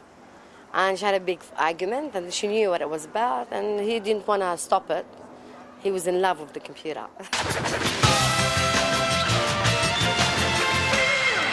Every modern woman likes to look after the health of the family. But have you noticed that some family members have been getting a bit too porky for their own good? Well, you don't need to offend their feelings by pointing out that they're fat, lazy heifers. All you have to do is adjust the family diet with some wonderful weight loss recipes, starting with the humble prawn. All you need to do is leave it out of the fridge for a couple of days, and then simply add it to the evening entree. And there you go. Seafood avocado becomes the family stomach cleanser for the week. In no time, the whole family will be purging away those calories, and you can watch the weight fall off with every flush of the toilet. Now, to make sure their greedy little immune systems never learn to cope with your cunning family weight loss plan, just try a different type of food poisoning each week. Salmonella, botulism, even a simple cup of sour milk in a home-baked custard should do it. So go on, throw another prawn in the sun. As long as they don't see what they eat, they won't have to watch what they eat, leaving you with a slender, attractive family that will be the envy of your crescent.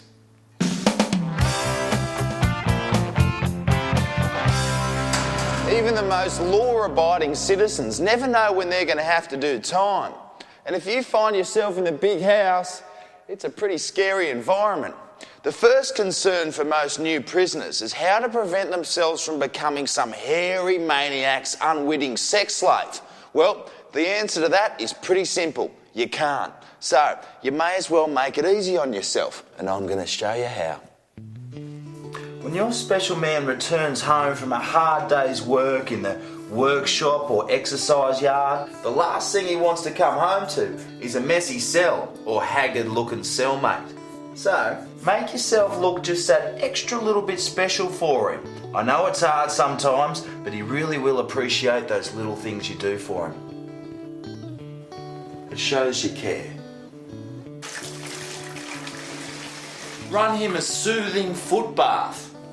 Then, put his favourite Jimmy Barnes song on the portable stereo. Roll at least 3 cigarettes for him so he can rest his tired fingers.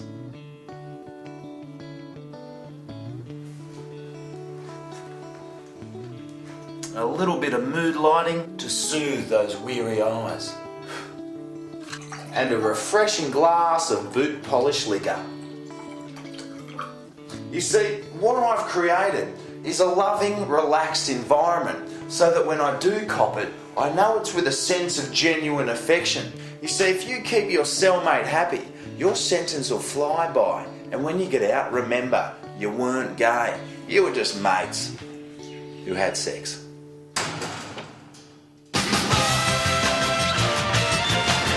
I never get used to it, but time flies, doesn't it? So here we are at the end of another program. Yes, the end of our 9th episode. As good a reason as any to let Penny do the cooking. Penny? What's she going to cook? She promised to whip up some French cuisine. Voila! Fromage Separdrier. Oh, you know how I love me French cooking. This is great. It looks a lot like cheese on toast. Yes, it does. Oh, it's all the rage in the top restaurants in Paris. Trust me. So make sure you tune in next week because it'll be our lost show for a little while. Yeah, it is. So we'll be pulling out all the stops and letting off all the bungers. We'll really be sticking it to the man and the woman. That's right. It's going to be a wonderful show, so you wouldn't want to miss a minute. Until then, be good to one another. And if you can't be good, be careful. Good night, Australia.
Australia. And welcome to the series finale of Life Support. The only lifestyle show that has all the advice and scams to help style the life you lead. We know you need all the help you can get. It's just wonderful to have your company. I'm Sigourney, and tonight I'll be showing all you modern women how to design your way to a better sex life.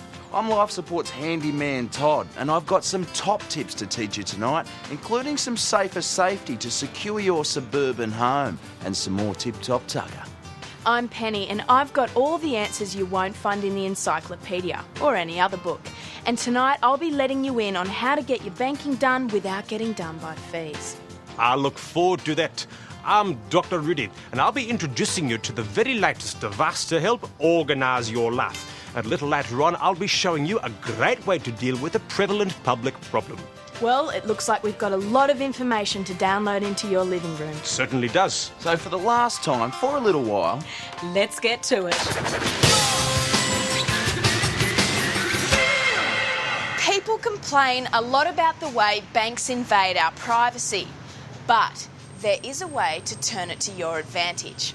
and all you need is an ATM card and a scabby-looking mate.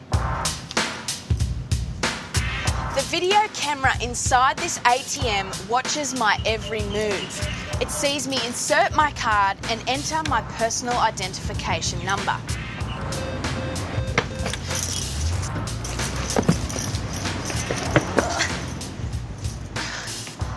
Be careful not to touch the money. Your friend has to take it direct from the machine.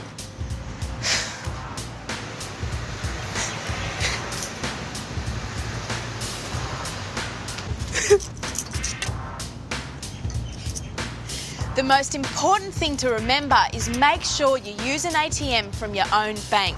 One brand of bank won't pay up if you're robbed at the other bank's ATM. See ya.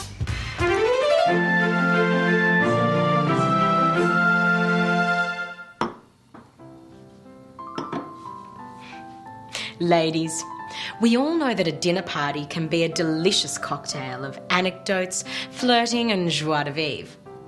But occasionally, there will be that one boring guest who brings the whole evening down by continually talking about their kids, property prices and politics. So tonight, I'm going to show you a surefire way to ensure that your dinner party conversation is suitably entertaining for all your guests. Just invite some close friends who have recently broken up, or better still, just gotten a divorce. But make sure that you don't tell either of them that the other one's coming. Hello, single girl. Mwah, mwah. Come in. It's also a good idea to invite one of them an hour earlier than the other to ensure they get a few drinks in.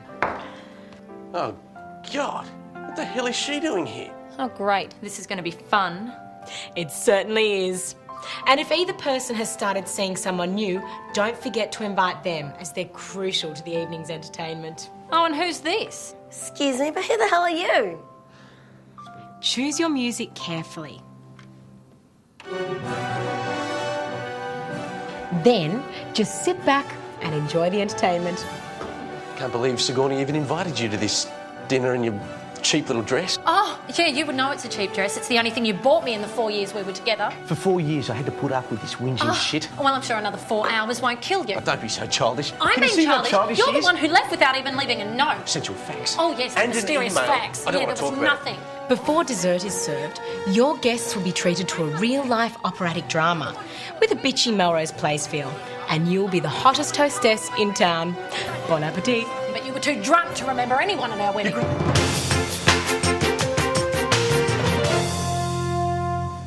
How's it?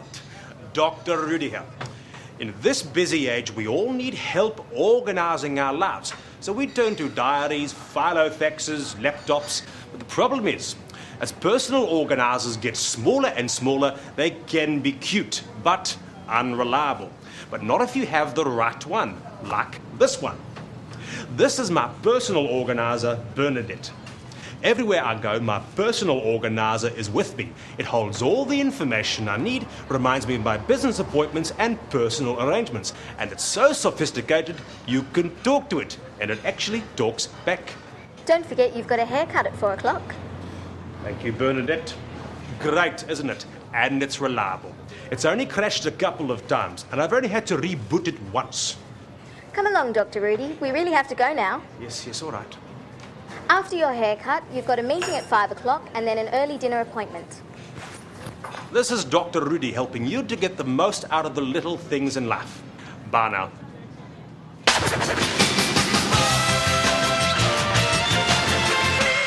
My word, Dr. Rudy, what a wonderful way to keep track of your day. So cute. So tell me, does it really work that well? Absolutely, Sigourney. Of course, being so small, they can be easy to lose, but you really should consider getting one. So, Dr. Rudy, what have you got planned for our time away from the television? Well, Sigourney, I must say, I certainly am going to miss you. Oh, Dr. Rudy, you're such a sweetie. I'm going to miss you too. I know. As for our break, I suppose that after checking in with my junior resident, I really should be checking on my vineyard in Rhodesia. Oh, it must be lovely there. Oh, if you're heavily armed, it can be a beautiful part of the world. So what about yourself, Sigourney? What does our little Brack hold for you? Well, I certainly plan on continuing to give advice to modern women all over Australia through my regular magazine columns. And then there's the regular get-togethers and dinner parties. So many people to catch up with. Well, we've all been run off our feet the whole time, haven't we? Helping Aboriginal Australians is a big undertaking. It certainly is. And we haven't finished yet. Oh, g'day. In this day and age, more and more people are installing these. And sometimes this simple prison design is all that will keep the criminal element out. Sturdy, secure and safe. Or is it? What if you're at home and there's a fire? Smoke fills the room, the door is blocked by flames, and the only way out is through the window. You're trapped and you're gone. So, if you install bars in your home, you may want to pay your dentist a visit and make sure he has fully up-to-date records. But you know, there is a way to feel safe in your home and escape a fire. Why not make your own security bars for your home? All you need is some shredded newspaper, some plain white flour, some water and some paint. Paper mache is dead easy to make. It's cheap as chips and it sets rock solid. Just mix a good portion of it together and then mould it into the shape of some bars for your windows. And just wait for them to set.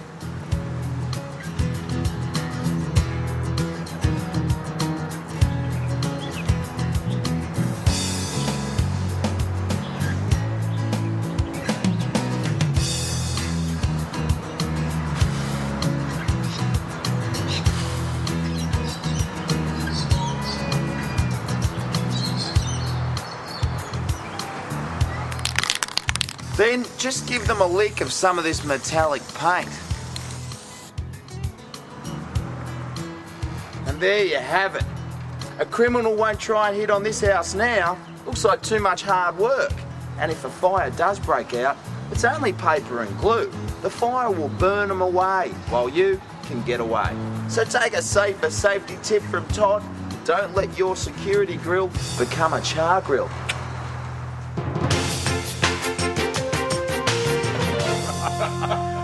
Oh, Willie Mandela, she's a crazy woman, crazy.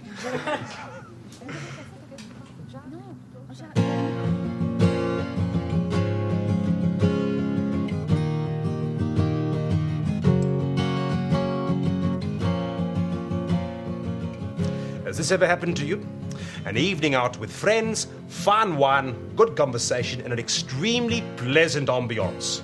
Then some canodal cop goes and spoils it all by deciding that everyone would like to hear him sing. A good way to combat such overt displays of self-indulgence is to fight fire with fire.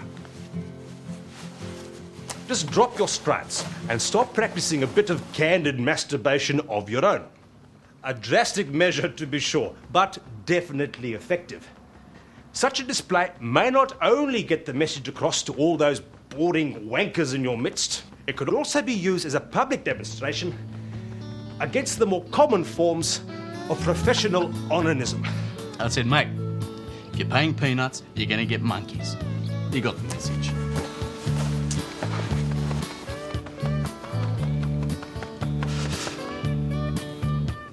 Its minimalism belies the work's complexity, wouldn't you say? Yes, it's certainly an original exposition of two-dimensional space. There you have it. Not only pleasurable, healthy, and potentially communal, but also a positive act of ridicule and criticism against all those wankers we have to deal with on a daily basis. And as the old saying goes, if it feels good, do it. Bye now. It's a beautiful world, so we should be nice to each other. And if somebody's got to become a wanker, he can be a wanker on his own. See, this guy's like my brother here. I can call him wanker, anything, because we're close to each other, you know? But to other people's, we don't want to know, you know? Oh, man, I met heaps of them around here. What, literally wankers? Yeah, no way. Meet them all the time.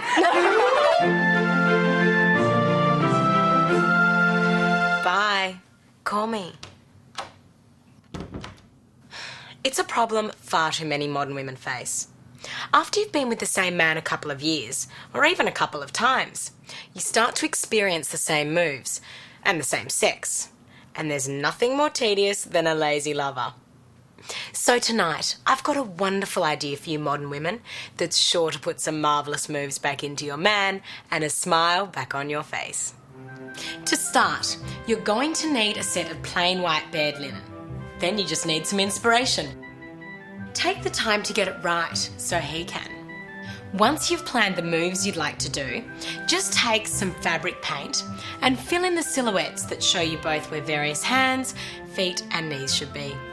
Just make sure you remember to paint your positions in pink and his in blue. Then you have to number these moves and link them together with arrows so he knows what direction to go in. Then you can let him know how you'd like to make love by simply making the bed. Gentle and caring like this restrained style for that men that cry sexual experience. Or, if you're feeling adventurous and acrobatic, why not design something a little more challenging? And the addition of a wall hanging will increase your satisfaction and, of course, complement the decor. So there you have it. Just remember, for a full, enjoyable sex life, it's important to let your lover know exactly what you need. With a set of lazy lover linen, every woman can be really responsible for her own orgasm. Wow, Sigourney, I have never seen you take charge and be so in control. Oh, Penny. As a modern woman, my advice has always been about putting women in control. Not like that, though. That was so empowering to women. Heterosexual ones, anyway. Well, I think everything I do on life support is empowering to women. I must have missed something over the last 10 weeks, but it is kind of making sense. Well, it's never too late to learn, as our female audience have discovered. Anyway, I've got to say, for me, the past few weeks have been great. And from all the letters we've received, I can really see that you've totally gotten my POV. That's right. You certainly seem to be shaping the youth of the nation. Someone has to. Well, I just hope that your good work doesn't wear off while we're away. That's right. So remember, people, keep scamming the man, because even though we won't be in here, he's still out there. Excellent advice, Penny. And here's some more excellent advice now.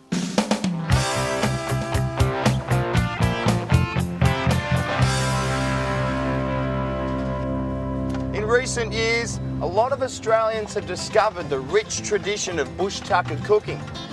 As far as this continent's natural produce goes, our Indigenous forebears have passed on the knowledge of what's hot and what's not. In fact, we are the only nation on Earth that actually eats its own coat of arms. But some folk take a dim view of this. There are all sorts of rules and regulations to stop the mass mastication of native fauna. But accidents do happen.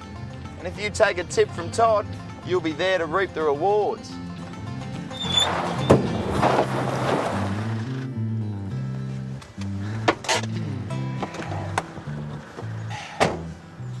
The modifications I've made to my bull bar are pretty simple.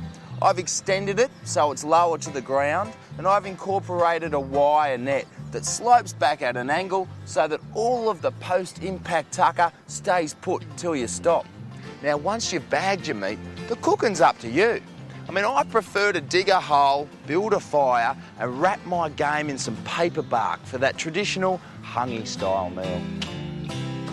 But if you really want to impress, take the flesh home and dazzle your loved ones with variations such as fairy penguin frittata, bilby à l'orange, echidna eclairs, or, my personal favourite, roasted wombat.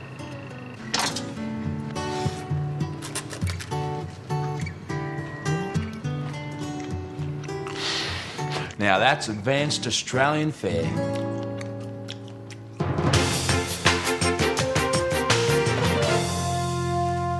Here's some tea for you, bubble tea.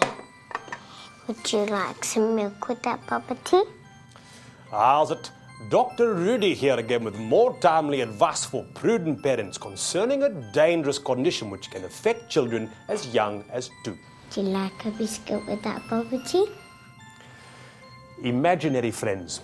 They are the silent partner in a child's life, and if they aren't dealt with at an early age, they can inflict untold damage to that child's future. You see, this can be a very sad genetic blueprint. Basically, Luke here will grow up to be a wino. You see, winos like Ted here are simply unclean, fetid adults that still have imaginary friends. And unfortunately, in most cases, that friendship has soured. And now all they do is fight. Yeah. And the reason for their falling out is very simple. You see, Ted's imaginary friend has made more from his life. He has a good job and lives in an enviable house, is married to a beautiful woman and drives a nice car. And obviously Ted resents this, especially considering it was his imaginary friend who first suggested they go to the pub for a couple of beers. So, how do you protect your child from the influence of their imaginary friend? All you have to do is go out and buy a child-sized coffin. This one looks about Bobbity's size. So the thing to do in the morning is place the coffin on the floor of your child's bedroom. Then when they wake up, simply break the news that their imaginary friend has died during the night. He died. Your child will be so devastated by this news, they will never want to take the chance and dream up a friend again. So protect your child's future today and kill off that imaginary friend tonight. Bye now.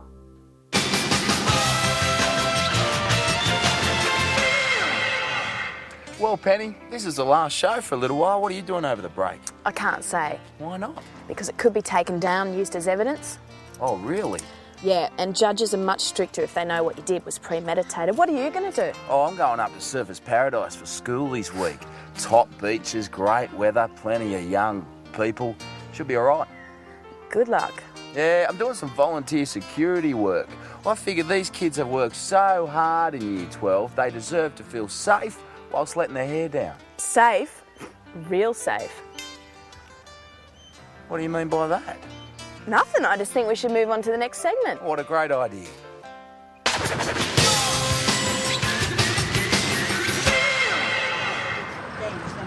I understand. I'm scared.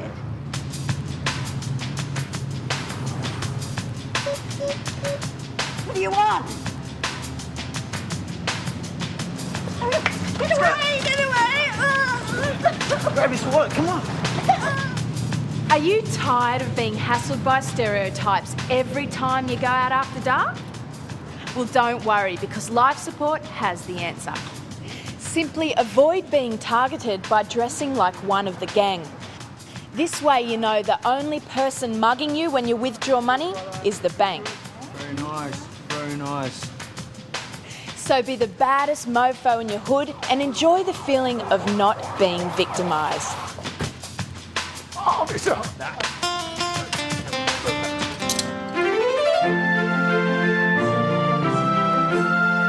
You know, every week I get hundreds of letters all asking me the same question.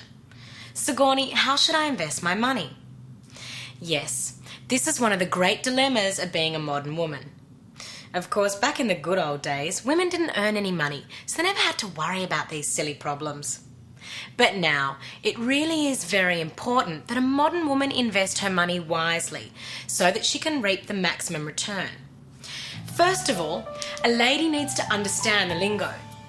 Basically, there are two things you can put your money into: assets and liabilities. An asset will bring you a return on your investment, whereas a liability will incur further costs for you to meet. So let's have a look at some assets and liabilities. This frock is a liability. It costs $220. That's the initial purchase price. But wearing this dress will incur further costs. It'll cost you the interest of men, it'll cost you your dignity, and if you have any, it will cost you your self-respect. Now, this frock is an asset. It costs $350. Well, that purchase price is significantly more. But once you make that initial outlay, this asset will reap significant returns, both in terms of short-term dividends in the form of one-night stands and long-term growth in the form of a committed relationship, maybe even marriage. And who can put a price on marriage? And there you have it. Everything a modern woman needs to know about investing money without having to read those boring financial papers. And there's just one more thing to remember. You must diversify your portfolio. I'll take the lot.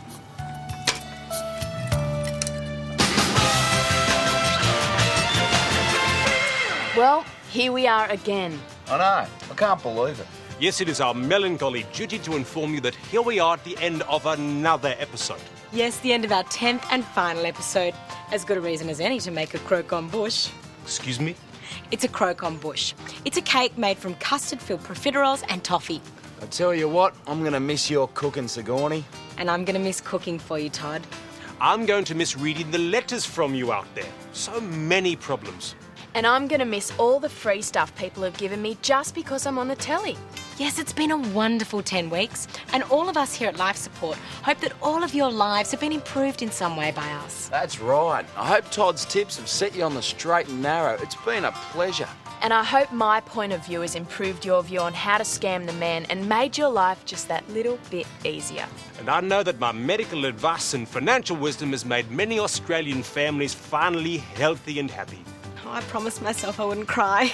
So to stay true to that promise, we better say goodbye. But don't worry, Australia, we will return in the not-too-distant future. And until we do, be good to one another. And remember, we'll be back for you.